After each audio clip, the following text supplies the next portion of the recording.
मुझे एक सेक्सी सा बुजुर्ग नज़र आता है। मैं गायब हुआ, नज़र नहीं आया, कहीं दिखा नहीं, लेकिन मेरा म्यूज़िक सुनना लोगों ने बंद नहीं किया। ये क्या सपने देख रहा है, ऐसा थोड़ी ना कोई कर सकता। मान लिया तो हनी सिंह बन गया है, लेकिन ये सब नहीं कर सकता। लेकिन I want more, I want grow more, I want more people. वो बवाल जो आप लोग करते हो टीवी कैमरा वाले लोग नहीं करते। अब उम्र हो गई है, जो मेरे को सुनने वाले थे वो 30-35 साल के हो गए, उनके बच्चे पैदा हो गए हैं। अब अपने भतीजे भतीजियों को ये थोड़ा ना सुनाऊंगा 4 बोतल वोट का काम मेरा रोज़ का। वो अभी तो दुकान खुली है मेरी, दोबारा बंद कराओगे क्या? खुश हैं हनी सिंह अभी? मैं बहुत खुश हूँ, बचपन से खुश हूँ। और डिप्रेस्ड हुए थे तब भी खुश था। मैं शुरू से, मेरे फैंस जानते हैं, मैं वो करता हूँ जो कोई नहीं करता, और मैं वो नहीं करता दोबारा जो मैं ऑलरेडी कर चुका होता हूँ। In my millionaire tour, February 2025, do not miss it. India Today Group, one and only. Hello, स्वागत है आपका। मैं हूं आपके साथ गुंजन। आज जो आर्टिस्ट मेरे साथ में मौजूद हैं, उन्होंने ना सिर्फ म्यूजिक इंडस्ट्री पर राज किया है, बल्कि लोगों के दिलों पर राज किया है। पंजाबी म्यूजिक को ग्लोबल बनाने वाले, रैप और हिप हॉप को मेन स्ट्रीम में लाने वाले the one and only yo Honey Singh. Welcome Honey. Thank you so much. Honey, आपकी सक्सेस आइकॉनिक है। मतलब मुझे नहीं लगता इंडिया में ऐसी कोई शादी हुई होगी जहां हनी सिंह का गाना ना बजा हो। हर शादी में हनी सिंह को तो गाना बजना है, डांस करना है, मज़ा आना है। लेकिन एक सवाल है मेरा आपसे, जब हनी सिंह सुबह उठते हैं और शीशे में खुद को देखते हैं, तो हनी सिंह को कौन नज़र आता है? हृदय सिंह नज़र आता है। और पहली बात, मैं सुबह नहीं उठता, मैं शाम को उठता हूँ। और मुझे एक सेक्सी सा बुजुर्ग नज़र आता है, जो मैं हो गया हूँ आजकल, तो मज़ा आता है। और अभी सब शुरुआत है, जो सक्सेस और ग्लोबलाइजेशन जो अभी हिंदुस्तान ने देखा, और हिंदुस्तान तारीफ़ करता है कि किया कुछ, अभी कुछ भी नहीं है। अभी आप देखिए। अच्छा, एक इंटरव्यू में भी आपने बोला था कि 7 साल में गायब रहा, 7 साल इतना दिखूंगा कि लोगों का दिमाग फट जाएगा। क्या प्लान है आगे? बहुत बड़े बड़े प्लान हैं, पहले बता देंगे तो मज़ा उसका ख़राब हो जाएगा। लेकिन डेफिनेटली कुछ ऐसी चीज़ें हैं नेशनली इंटरनेशनली जो करेंगे। और शुरुआत, आगाज़ हम हिंदुस्तान से करना चाहते हैं, क्योंकि हिंदुस्तान ने मुझे सब कुछ दिया। और हम लेकर आ रहे हैं India tour, millionaire tour with India today group. 2025 फरवरी से शुरू होगा। 10 सिटीज़ हैं, पूरे हिंदुस्तान का भ्रमण करेंगे और एक एक शहर में जाएंगे, नॉर्थ से लेके साउथ तक, और फैलाएंगे। वाह, क्या बात है। अच्छा हनी, आपकी लाइफ को अगर पूरा देखा जाए, डिप्रेशन भी है, ड्रामा भी है, कंट्रोवर्सी भी है, नेम भी है, फेम भी है, सक्सेस भी है, डिसअपियर भी है और कमबैक भी है। हनी सिंह अपनी लाइफ से क्या लेसन उन्होंने लिया है? बड़े सारे लेसन हैं, रोज़ लेते हैं, रोज़ सीखते हैं, और रोज़ उसमें से कुछ ना कुछ चीज़ों पे अमल करने की कोशिश करता हूँ। और सीख ही रहे हैं अभी, हर सारी चीज़ें हैं, बहुत सारी चीज़ें। कोई तो ऐसा लेसन होगा जो हनी सिंह हमेशा याद सबसे बड़ा लेसन ये है कि भैया सूखे नशे नहीं करने चाहिए, बाकी तो सब कुछ ठीक है, बाकी सब बढ़िया। अच्छा, इसी से जुड़ा मेरा एक सवाल है, जो मतलब हर किसी के मन में होगा, हर इंडियन के मन में होगा। ग्लोबली स्टार हैं आप। जनरली जब एक स्टार का वक्त आता है और एक बार वो गायब हो जाता है, तो फिर वो गायब ही हो जाता है। आपकी इमेज पर कई सवाल लोगों ने खड़े किए, साथ ही साथ आप गायब हो गए, लोगों ने आपका म्यूजिक सुनना बंद कर दिया उस दौरान। लेकिन इतना बड़ा कमबैक कैसे हनी सिंह ने किया? क्या इसकी वजह आप मानते हैं? नहीं, मैं यहाँ पे करेक्ट कराना चाहूँगा, सब कुछ था। मैं गायब हुआ, नज़र नहीं आया, कहीं दिखा नहीं, लेकिन मेरा म्यूज़िक सुनना लोगों ने बंद नहीं किया। इसके हमारे पास स्टैट्स आते हैं और डेटा आता है सारा, जो मुझे 2020 में दिखा। और तब मैंने डिसीज़न लिया कि मुझे वापस जाना पड़ेगा अपने लोगों के लिए, अपने फैंस के लिए, कि ये मुझे 6 साल गायब होने के बावजूद आज भी सुने जा रहे हैं। तो तकरीबन 2020 से, जब से मैंने गाना रिलीज़ किया सैया जी, और तब से मेरी ये स्ट्रगल जारी है इस मिलियनेयर गाने तक, कि मैं कुछ ऐसा कर पाऊँ जैसा मैंने खुद पहले भी नहीं किया था। तो अभी जस्ट जर्नी शुरुआत है अभी तो। अनी, जब हम स्टार होते हैं तो एक रिस्पॉन्सिबिलिटी होती है लोगों की, उनकी एक्सपेक्टेशंस को मीट करने की।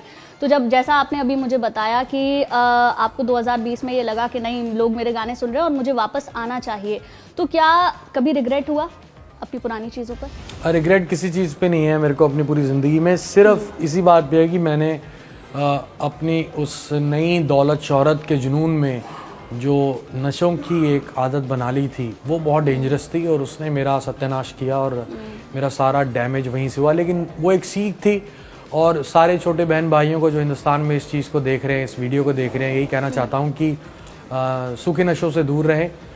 और मुझे 7 साल लगे ठीक होने में। मैं नहीं चाहता कि आपकी ज़िंदगी में भी कोई ऐसा दौर आए, इतना डार्क फेज़ आए कि आप सोचें कि हमने क्यों किया। सो सिर्फ यही चीज़ है, एक बाकी सब कुछ मुझे नहीं लगता कि मैंने एक इंटरव्यू आपका सुना था मैंने, उसमें आप बोल रहे थे पहले मैं भगवान को मानता था, फिर मैं पहले मैं भगवान को मानता था, फिर मैं खुद को भगवान मानने लगा, फिर मुझे रियलाइज़ हुआ और भगवान ने मुझे बताया कि नहीं मैं भगवान हूँ तुम नहीं। इस बात का बहुत बड़ा मीनिंग है, वो मैं आप ही से समझना चाहूँगी। बस यही है, मैं बेसिकली बचपन में 13 साल की उम्र में एक सबकॉन्शियस डिसीजन से एथिस्ट हो गया था। मुझे ज्ञान मिल रहा था हर धर्म का, लेकिन मैं अपना ईष्ट किसी को नहीं मान रहा था। और जब मेरा वक्त आया 2012 में, तब मैं ख़ुद को ही भगवान मानने लग गया। और तब जब मेरा क्रैश हुआ उसके दौरान भी मैं एथिस्ट रहा। मेरी ज़िद थी कि नहीं, मैं क्यों मानूं किसी को, क्या किसी को भगवान को मान के मैं ठीक हो जाऊंगा। लेकिन 2018-19 में मैंने ईष्ट माना भोलेनाथ को, और मुझे उनकी लिव लगी और मुझे उनका एहसास हुआ अपनी ज़िंदगी में। और आज सिर्फ भोलेनाथ की वजह से मैं आपके सामने वापस हूँ। आपकी डॉक्यूमेंट्री, उसमें आपका घर मैंने देखा, उस घर में कोई खिड़की नहीं है। खिड़की ना होने के बावजूद एक लड़का 24 साल उस घर में रहता है और सपने देखता है सुपरस्टार बनने के। कैसी थी वो जर्नी जब ये ख्वाब था कि मैं सुपरस्टार होऊंगा? नेटफ्लिक्स ने मेरी डॉक्यूमेंट्री का नाम फेमस इसीलिए रखा क्योंकि उन्होंने जब देखा कि मैं स्कूल में भी फेमस था, मैं कॉलेज में भी फेमस था, जब मैं पंजाब चला गया एज ए म्यूज़िक डायरेक्टर, फिर फेमस हो गया, फिर बॉलीवुड हो गया, फिर और फेमस हो गया, उसके बाद फेमस होने के नुकसान। लेकिन शुरू से ही, बचपन से जो लोग मुझे जानते हैं उनको पता है कि मैं बहुत बड़े सपने देखता था। और भले मेरे घर में खिड़कियाँ नहीं थी, लेकिन मेरे सपने बहुत बड़े थे। और मैं प्रैक्टिकली, सिर्फ सपने देखना इंपॉर्टेंट नहीं है, उसको प्रैक्टिकली अचीव करना बहुत ज़रूरी है। सिर्फ मैनिफेस्टेशन से कुछ नहीं होगा, आपको लड़ना पड़ेगा, आपको मेहनत करनी पड़ेगी। और आज भी जो मेरे सपने हैं, अगर मैं इस कैमरा के सामने बताऊंगा तो कुछ लोग हंसेंगे कि ये क्या सपने देख रहा है, ऐसा थोड़ी ना कोई कर सकता। मान लिया तू हनी सिंह बन गया है, लेकिन ये सब नहीं कर सकता। लेकिन मैं वो सब करके दिखाऊंगा जो आज तक किसी ने सोचा भी नहीं।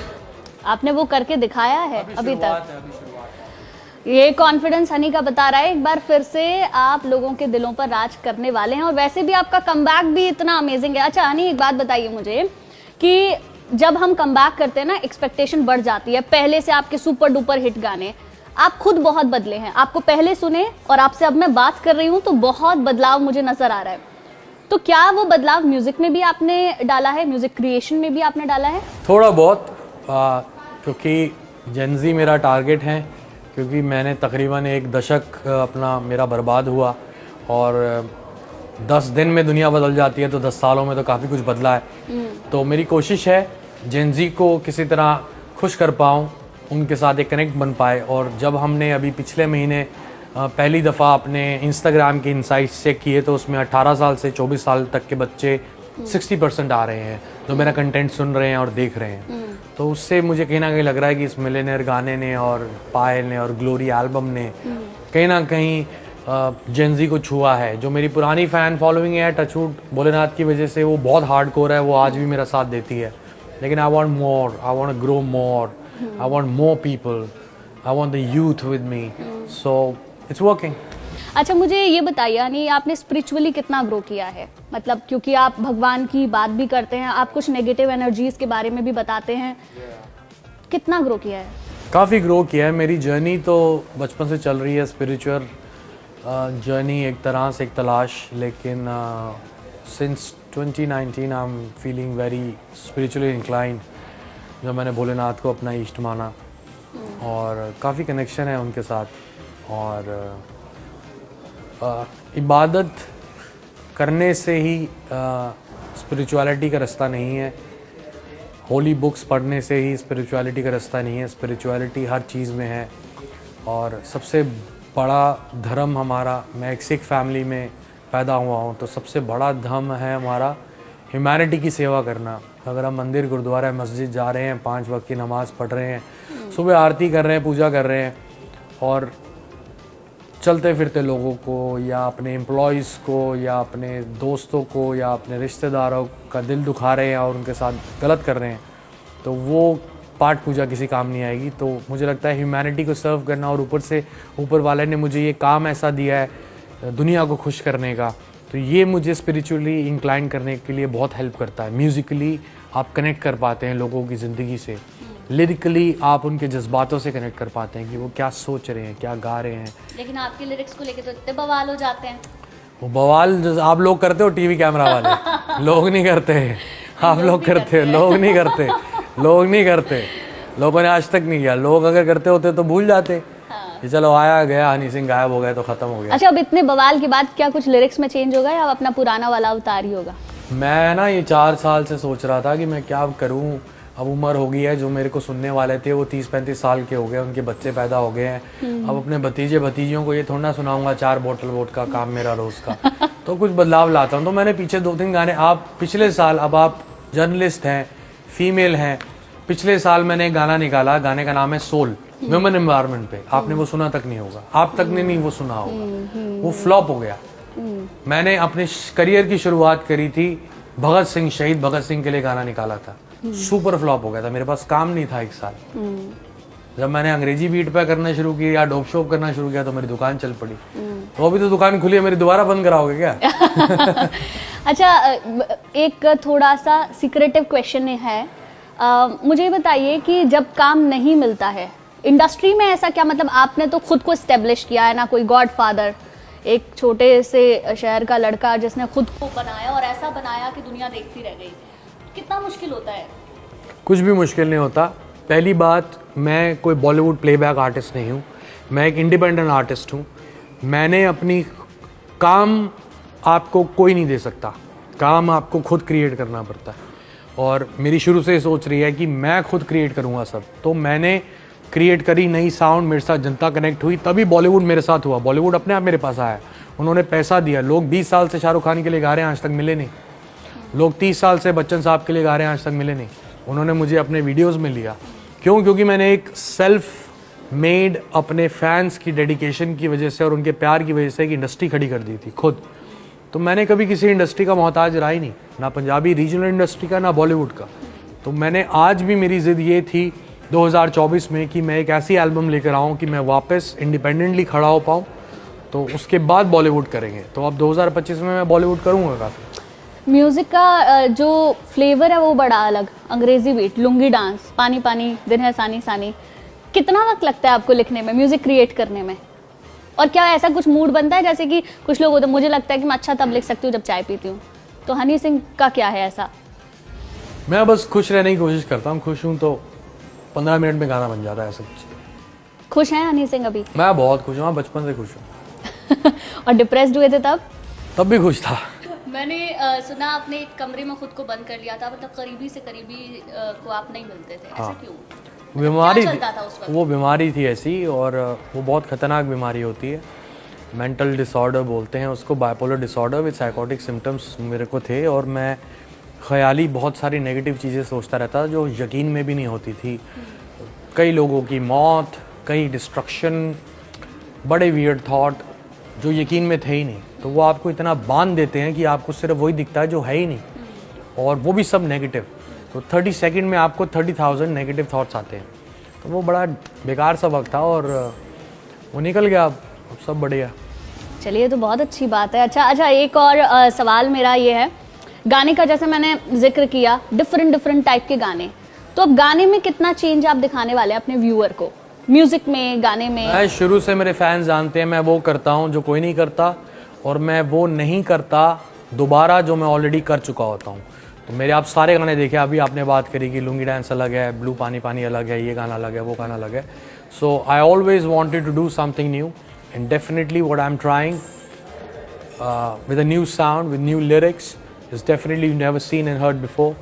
And so keep it locked. First, celebrate Yo-Yo Honey Singh Glory album, the Millionaire song, Pile, all the songs you like, old songs, new songs, in my Millionaire tour, February 2025. Do not miss it. India Today Group, one and only. Honey, एक गाना जो हनी सिंह का favourite है।